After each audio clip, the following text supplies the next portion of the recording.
여기서 둘은 나갔어. 시체로 떨리는 목소리로 중얼거리는 할아버지. 저는 그날 알게 됐습니다. 이곳의 운영자가 제 사위였다는 것을, 그리고 이 방 어딘가에 제 아버지도 계셨다는 것을. 어떻게 이런 일이 벌어졌을까요? 그 시작은 아주 평범한 계약서 한 장이었습니다. 사연 시작 전 무료로 가능한 구독과 좋아요 부탁드립니다. 한 분 한 분의 구독과 좋아요는 제게 큰 힘이 됩니다. 이 이야기는 제가 직접 겪은 일입니다. 오늘 여러분께 보여드릴 것은 요양원 지하 감금실의 진실입니다. 청소부로 위장해 들어간 그곳, 철문을 열자 창문 하나 없는 방에 6명의 노인이 담요도 없이 누워 계셨습니다. 3개월 전 저는 아버지를 요양원에 모시기로 결정했습니다. 82의 아버지는 치매가 시작되셨고 저 혼자서는 더 이상 돌볼 수 없었습니다. 상담실 테이블 위에 놓인 계약서는 54페이지나 되는 두꺼운 책 같았습니다. 어르신 성함이 어떻게 되시죠? 김철수입니다.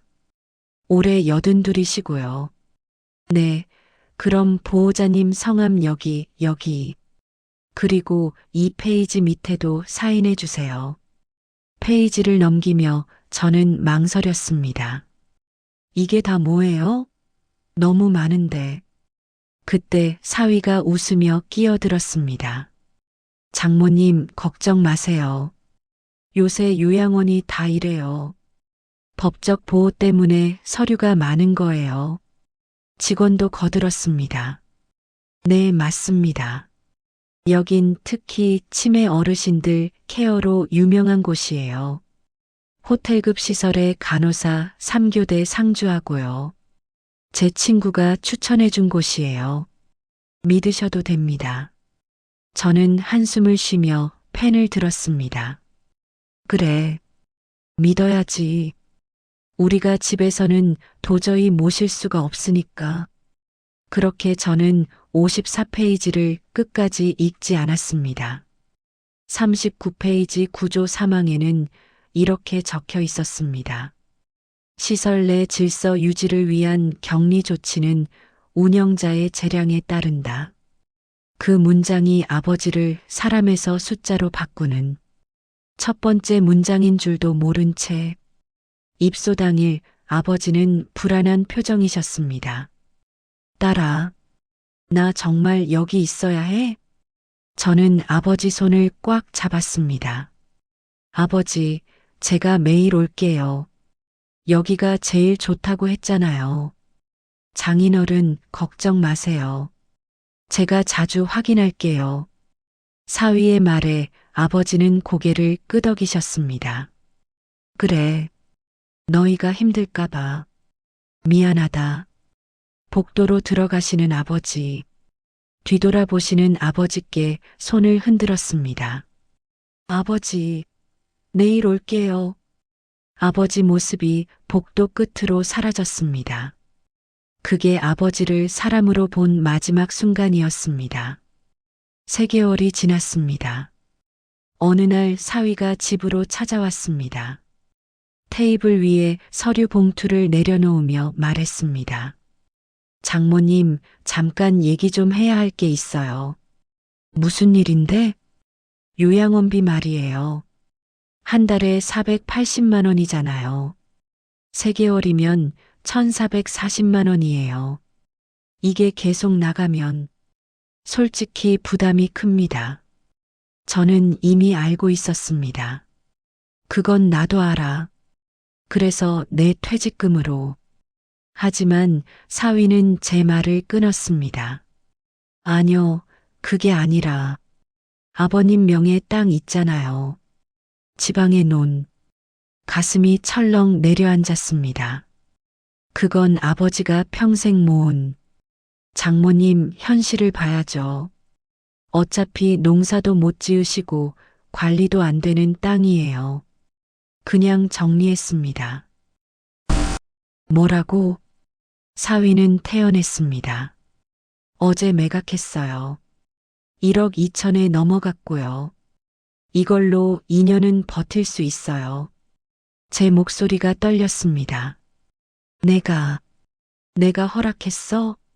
아버님 도장 받았어요. 본인 동의 있었고요. 아버지가 치매이신데 어떻게 동의를? 법적으론 문제 없어요. 장모님도 후견인 신청 안 하셨잖아요. 옆에서 딸이 끼어들었습니다. 엄마, 사실 우리도 힘들어. 아이들 학원비도 밀리고, 제 딸까지. 저는 믿을 수가 없었습니다. 너까지. 사위가 차갑게 말했습니다. 장모님, 이건 장기전이에요. 감정적으로 접근하시면 안 됩니다. 그 순간 저는 깨달았습니다. 사위는 아버지를 환자가 아니라 고정 지출 항목으로 보고 있다는 것을. 그날 밤 저는 침대에 앉아 통장을 들여다봤습니다. 1억 2천만 원. 아버지가 평생 모은 돈. 저는 아버지께 전화를 걸었습니다. 아버지, 저예요. 땅 판 거 아세요? 전화 너머 아버지 목소리는 조용했습니다. 응. 왜 그냥 도장을 찍으셨어요? 사위가 그러는데 어떡해. 너희 살기 힘들다는데. 제 목소리가 울컥했습니다. 아버지, 괜찮아. 어차피 난 죽을 날만 기다리는 몸인데. 그런 말씀하지 마세요. 미안하다. 집만 되고 전화가 끊겼습니다. 그날 밤 저는 뭔가 잘못되고 있다는 걸 느꼈습니다. 하지만 아직 몰랐습니다. 진짜 지옥은 이제부터였다는 것을. 2주 후 저는 아버지를 면회하러 갔습니다. 아버지 계신가요? 302호 김철수. 간호사가 이상한 말을 했습니다. 아, 잠깐만요. 지금 복도 청소 중이실 거예요. 네, 청소요? 아, 어르신들 운동 삼아 가벼운 활동 시키거든요. 복도로 나가자 아버지가 걸레를 들고 바닥을 닦고 계셨습니다. 아버지, 다가가려는데 직원이 가로막았습니다. 보호자님, 작업 중엔 접촉 금지입니다. 뭐가 작업이에요? 우리 아버지가 왜? 규정이에요. 조금만 기다려주세요. 아버지가 고개를 드셨습니다. 눈이 마주쳤습니다. 딸아. 그때 직원이 아버지에게 소리쳤습니다. 14번. 집중. 제 귀를 의심했습니다. 14번. 직원이 설명했습니다. 아, 호실 번호 대신 사용하는 관리 번호예요. 헷갈리지 않게요. 사람 이름이 있는데 왜 번호로? 보호자님, 목소리 낮춰주세요. 다른 어르신들 놀라십니다. 복도 끝에서 다른 노인의 목소리가 들렸습니다. 안 맞을게요. 오늘 밥 다 먹었어요. 그리고 직원의 목소리. 닥쳐. 감금실 갈래? 저는 얼어붙었습니다. 지금 뭐라고 하신 거예요? 직원이 당황하며 말했습니다. 아, 저기 치매 어르신이 좀 환청 같은 거예요. 감금실이요? 여기 그런 게 있어요? 아니, 그게 아니라. 그때 사위가 갑자기 나타났습니다. 장모님, 왜 이러세요? 너 여기 왜 있어? 제가 관리 좀 도와드리고 있어요. 장인어른 잘 계신지 확인하러 자주 와요. 저는 방금 들은 말을 떠올렸습니다. 방금 저 사람이 감금실이라고. 사위가 웃으며 말했습니다. 장모님, 예민해지신 거예요. 노인 요양시설에선 흔한 말이에요. 격리실이라고 부르는데 오해하신 거죠. 격리실? 그게 뭔데? 감염 관리나 치료 목적으로 잠깐 따로 모시는 곳이에요. 병원에도 다 있잖아요. 저는 의심스러웠지만 대답했습니다. 그래, 장모님, 요즘 스트레스 많으시죠? 딸이 걱정하던데. 너무 자주 오시지 말고 좀 쉬세요. 그 순간 사위의 눈빛. 그건 걱정이 아니라 경고였습니다. 주차장에서 차에 앉아 저는 떨리는 손으로 핸들을 잡았습니다. 14번. 감금실. 뭔가 이상했습니다. 그날부터 저는 매일 밤 악몽을 꿨습니다. 아버지가 어두운 방에서 숫자로 불리는 꿈을. 일주일 후 비 오는 날이었습니다. 저는 예고 없이 요양원을 찾아갔습니다.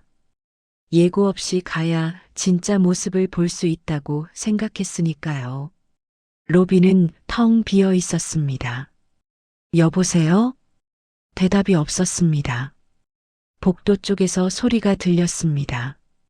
복도로 가자 아버지가 쓰레기 봉투를 끌고 계셨습니다. 가슴에는 노란 플라스틱 번호표 14번. 아버지가 돌아보셨습니다. 딸아, 아버지, 이게 뭐예요? 이 번호표는? 아버지가 작게 대답하셨습니다. 이름표야. 이름표요? 이게 무슨 이름표예요? 뒤에서 직원이 소리쳤습니다. 14번. 왜 멈춰 있어? 통로 다시 닦으라고 했지. 저는 직원에게 소리쳤습니다. 지금 뭐라고 하신 거예요? 우리 아버지한테. 아, 보호자님이. 왜 이름도 안 부르고 번호로 불러요? 이게 사람 대접이에요? 그게 관리상, 관리, 사람을 뭘로 보는 거예요? 아버지가 제 팔을 잡으셨습니다. 손이 떨리고 계셨습니다. 딸아, 그냥 가. 괜히 너만 힘들어. 아버지, 여기, 여기 말 들어야 해. 안 그러면 뭐요? 아버지는 눈물을 글썽이며 말씀하셨습니다. 아무것도 아니야. 가. 직원이 아버지를 데리고 갔습니다. 보호자님, 오늘은 돌아가 주세요. 어르신 흥분하시면 안 됩니다. 저는 그 자리에 얼어붙었습니다. 그날 저는 처음으로 확신했습니다. 이곳은 요양원이 아니라 수용소라는 것을. 집에 돌아와 저는 노트북을 켰습니다. 요양원 격리실, 요양원 학대를 검색했습니다. 기사들이 쏟아졌습니다. 요양원, 노인 감금 의혹, 요양시설 내 폭행 사건 급증. 저는 노인인권센터에 전화를 걸었습니다. 여보세요, 노인인권센터죠? 상담 좀 받고 싶은데요. 네, 말씀하세요. 우리 아버지가 계신 요양원이 이상해요. 어떤 점이 이상하신가요? 번호로 불러요. 이름 대신. 그리고 감금실이라는 말도 들었고. 상담사가 물었습니다. 증거가 있으신가요? 증거요? 현장 사진, 녹취, CCTV. 뭐라도 있으셔야 조사가 가능합니다. 그럼 어떻게 해야 하죠? 직접 증거를 모으시거나 고발 절차를 밟으셔야 합니다. 전화를 끊고 저는 결심했습니다. 증거를 찾아야 한다고. 2일 후 저는 청소부 유니폼을 입고 요양원 뒷문에 서 있었습니다. 내부에 들어가는 방법은 이것뿐이었습니다. 청소팀장이 저를 맞았습니다. 새로 오신 분이죠? 파견 회사에서 연락 받았어요. 네, 열심히 하겠습니다. 청소는 4층부터 시작해요. 그리고 팀장이 목소리를 낮췄습니다. 지하는 절대 내려가지 마세요. 지하요? 거긴 직원 전용이에요. 들키면 큰일 나요. 지하. 그 말이 제 머릿속에 박혔습니다. 4층 복도를 청소하던 중 한 할머니가 지나가며 속삭였습니다. 새로운 사람이네. 저는 작게 물었습니다. 할머니, 여기 괜찮으세요? 조심해. 말 잘못하면 지하로 간다. 지하가 뭔데요? 할머니는 입을 다무셨습니다. 직원이 다가왔기 때문입니다. 14번 할머니, 왜 여기 계세요? 방으로 들어가세요. 할머니가 황급히 사라졌습니다. 직원이 저를 보며 말했습니다. 새로 오셨어요? 네. 노인들이랑 대화하지 마세요. 말 걸면 곤란해집니다. 네. 점심시간 직원 식당에서 다른 청소 직원이 물었습니다. 여기 오래 다니실 생각이세요? 왜요? 여긴 오래 못 다녀요.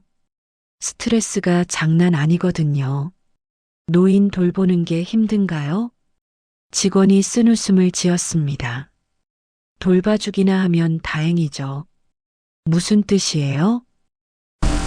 아무것도 아니에요. 말 많으면 저도 잘리니까. 모두가 뭔가를 숨기고 있었습니다. 그리고 그 중심에 지하가 있었습니다. 야간 청소 시간. 건물이 조용했습니다. 저는 지하로 향하는 계단을 발견했습니다. 조심스럽게 계단을 내려갔습니다. 지하 1층. 철문이 보였습니다. 손잡이를 잡았습니다. 문이 열렸습니다. 창문 하나 없는 방. 6명의 노인이 담요 없이 바닥에 누워 계셨습니다. 한 할아버지가 중얼거렸습니다. 물. 저는 다가갔습니다. 할아버지, 누구? 여긴 왜 계세요? 말대꾸했어. 그래서 여기 언제부터요? 모르겠어. 3일? 일주일? 창문이 없어서. 구석에서 다른 할아버지가 말했습니다. 여기서 둘은 나갔어. 시체로. 저는 충격을 받았습니다. 뭐라고요? 지난달 한 할머니 여기서 쓰러졌어. 구급차도 안 왔어. 저는 휴대폰으로 사진을 찍었습니다. 뒤에서 발소리가 들렸습니다. 누구야? 저는 황급히 문을 닫고 계단을 올라갔습니다. 거기서 그날 밤 저는 지옥을 목격했습니다. 그리고 그 지옥을 만든 사람이 바로 내 사위라는 걸 아직 몰랐습니다. 다음 날 저는 딸의 집을 찾아갔습니다. 테이블 위에 사진을 펼쳐 놓았습니다. 이것 봐. 이게 내 남편이 관리한다는 요양원이야. 엄마, 이게 뭐예요? 지하 감금실이야. 내 외할아버지도 언제든 저기 갈 수 있어. 딸이 말했습니다. 설마, 이건 좀 뭐, 과하다고? 내 남편이 이런 곳을 만들었어. 엄마, 남편은 그냥 관리 도와주는 거라고. 제 목소리가 높아졌습니다. 관리? 사람을 감금하는 게 관리야? 엄마, 증거도 없으면서 왜 이래요? 증거 여기 있잖아. 그 사진이 진짜 우리 요양원인지도 모르잖아요. 엄마가 요즘 너무 예민하신 거 아니에요?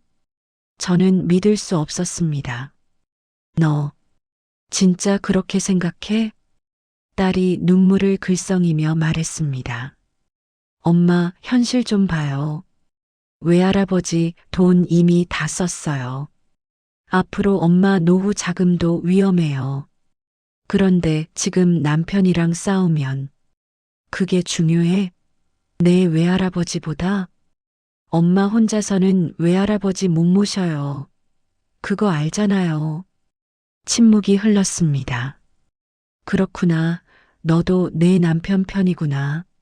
엄마, 나갈게. 그날 저는 가족에게서 두 번째로 배신당했습니다. 그리고 이제 혼자 싸워야 한다는 걸 깨달았습니다. 그날 밤 저는 요양원 서류를 펼쳐 놓았습니다.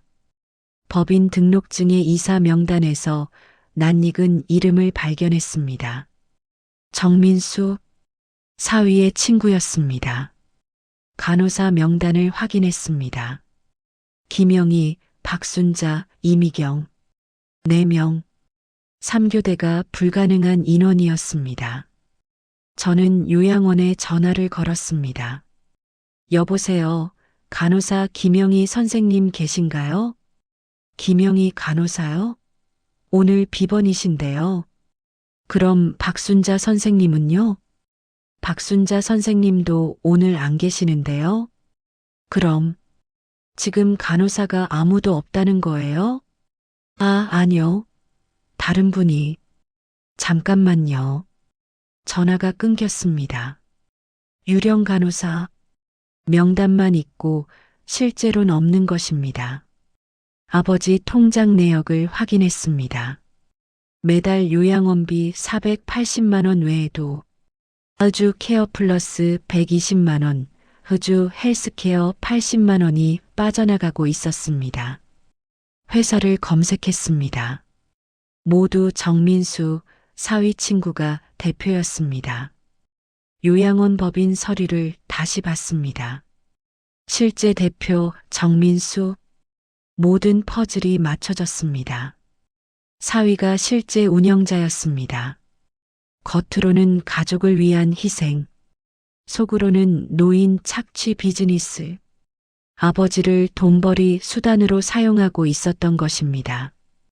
다음 날 저는 아버지를 면회했습니다. 목욕을 도와드리겠다고 했습니다.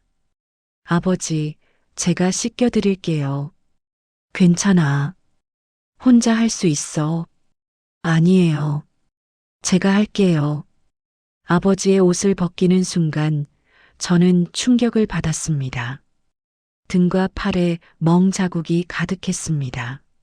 아버지, 이 멍은 넘어졌어.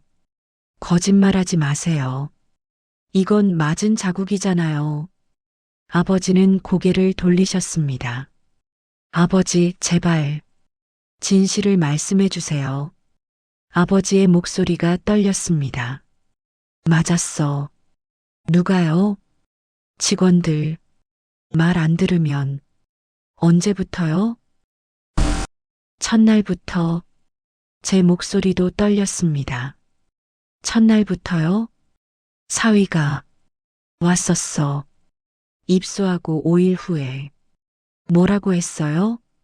도장 찍어달래. 재산, 관리 위임, 뭐 그런 거. 그래서요? 안 찍는다고 했지. 그랬더니 아버지가 눈물을 흘리셨습니다. 그날부터 매 맞았어. 밥도 제대로 안 줬어.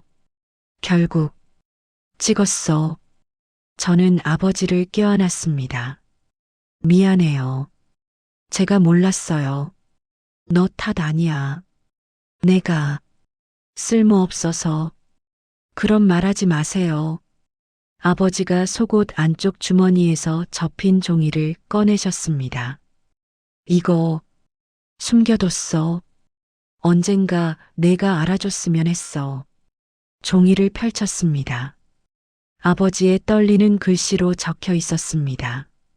딸아, 사위가 돈 맡겨달래서 도장 찍었더니 그날부터 매 맞는다.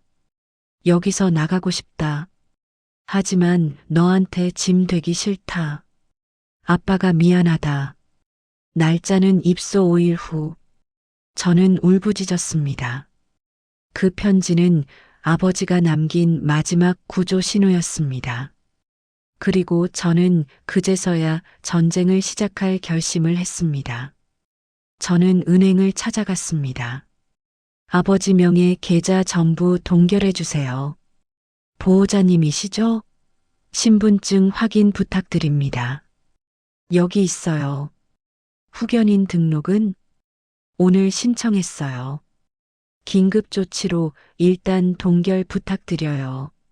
알겠습니다. 사위의 자금줄을 끊었습니다.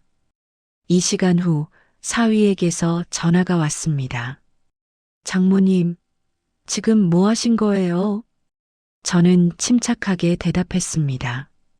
아버지 통장 동결했어요. 그게 무슨 짓이에요? 요양원비 어떻게 내라고.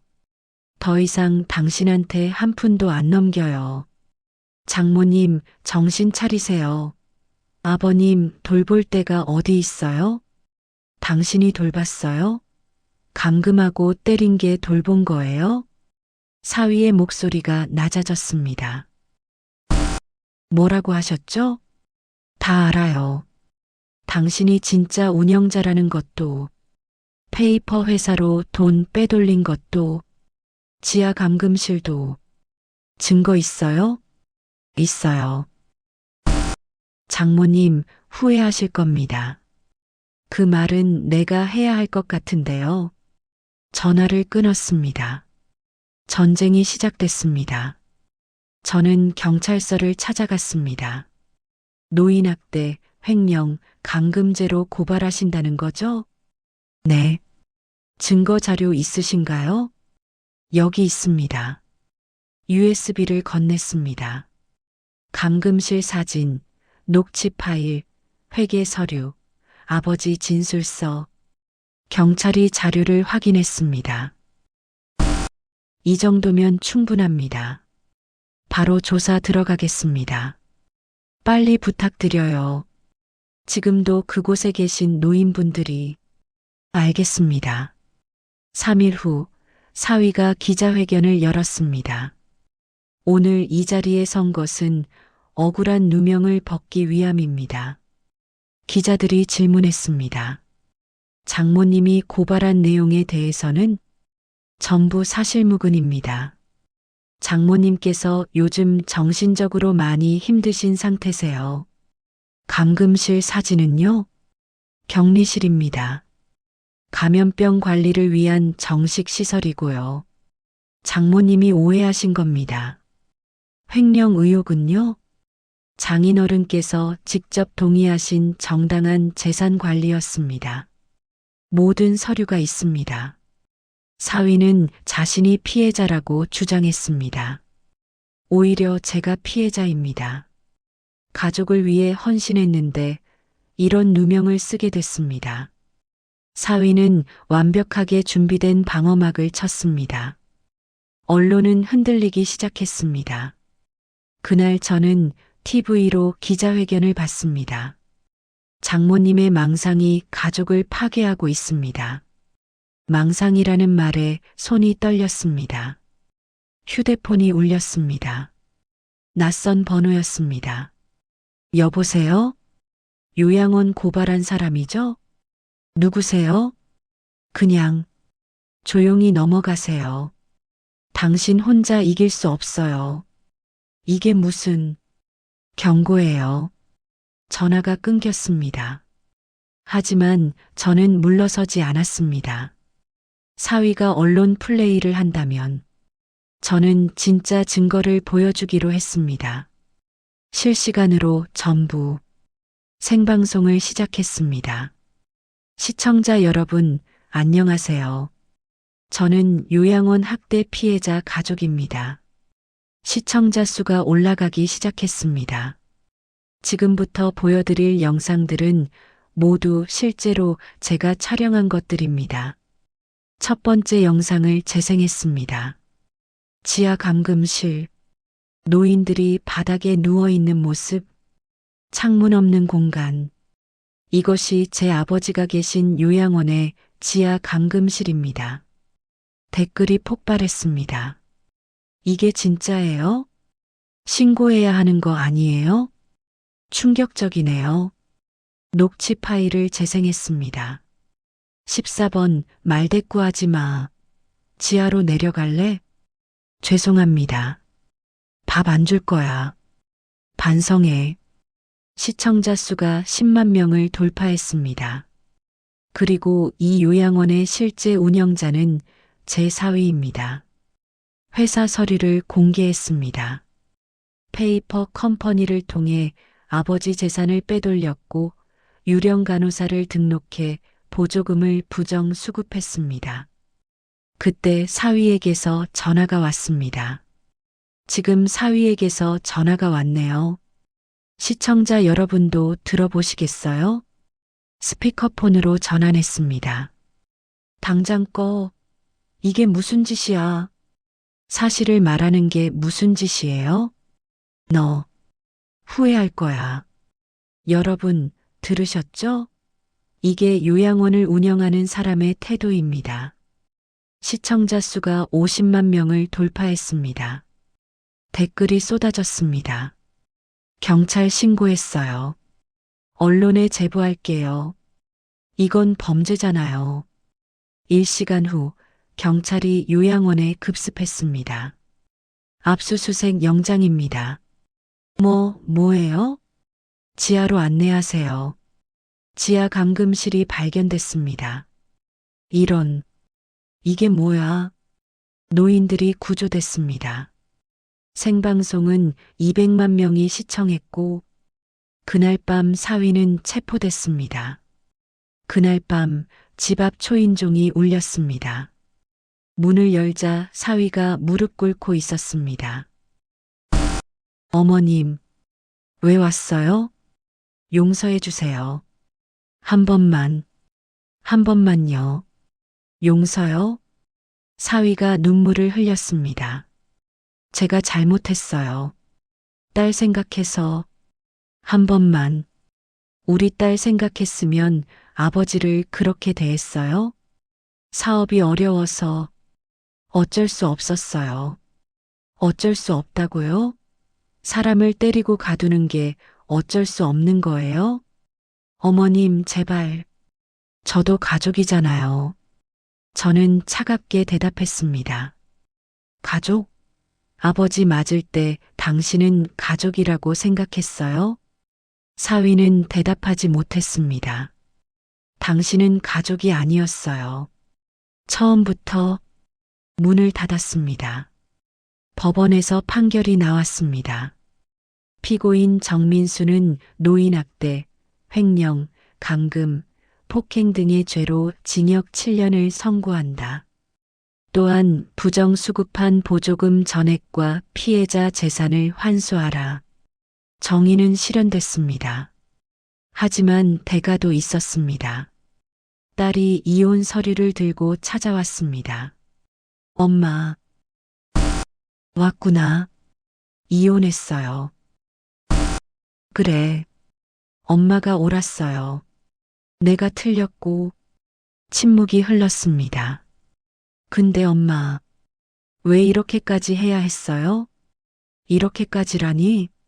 그게 무슨 말이니? 가족이잖아요. 남편도 외할아버지도 다 같이 살 수 있었잖아요. 저는 쓴웃음을 지었습니다. 다 같이? 내 외할아버지가 맡고 있는데? 딸이 울먹였습니다. 그래도 이렇게 극단적으로 가면 우리 가족이 다 무너지잖아요. 이미 무너져 있었어. 내가 모르고 있었을 뿐이지. 엄마는 후회 안 해요? 후회? 아버지 구한 걸, 가족 잃은 걸요. 긴 침묵이 흘렀습니다. 후회는 해. 너를 잃은 건, 딸이 말했습니다. 하지만 다시 돌아가도 똑같이 할 거야. 알았어요. 딸이 일어섰습니다. 엄마, 저 한동안 연락 안 할게요. 그래. 딸이 나갔습니다.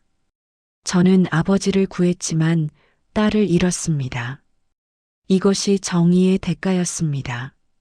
6개월이 지났습니다. 저는 아버지와 함께 작은 집에서 살고 있습니다. 어느 날 아침 아버지가 말씀하셨습니다. 딸아, 밥 먹어. 네, 아버지. 밥을 먹다 아버지가 조심스럽게 말씀하셨습니다. 사위 소식 들었어? 네. 형량이 너무 센 거 아니냐? 아버지. 그래도 한때 사위였는데. 딸도 힘들겠고. 아버지는 그 사람이 뭘 했는지 아세요? 알아. 알지. 근데 그래도요? 아버지가 한숨을 쉬셨습니다. 사람 일이라는 게 누가 맞고 틀린지 잘 모르겠구나. 저는 아버지를 바라봤습니다. 아버지, 그 사람은 아버지를 사람으로 안 봤어요. 번호로 불렀어요. 때렸어요. 감금했어요. 그게 가족이에요? 아버지가 눈물을 글썽이셨습니다. 아니야. 그러니까 후회하지 마세요. 아버지가 제 손을 잡으셨습니다. 미안하다. 내가 이렇게 힘들게 될 줄. 나 때문에. 아버지 때문이 아니에요. 내 가족이 다 깨졌잖아. 원래 그런 가족이었어요. 제가 몰랐던 것뿐이죠. 요즘 아버지는 동네 복지관에서 아이들에게 바둑을 가르치십니다. 할아버지, 이거 어떻게 두는 거예요? 이건 말이야. 집을 지키는 돌이란다. 할아버지 이름이 뭐예요? 아버지가 웃으며 대답하십니다. 김철수란다. 우와, 멋진 이름이다. 아버지는 이제 번호가 아닌 이름으로 불립니다. 그게 제가 원했던 전부였습니다. 여러분, 오늘 제 이야기를 들어주셔서 감사합니다.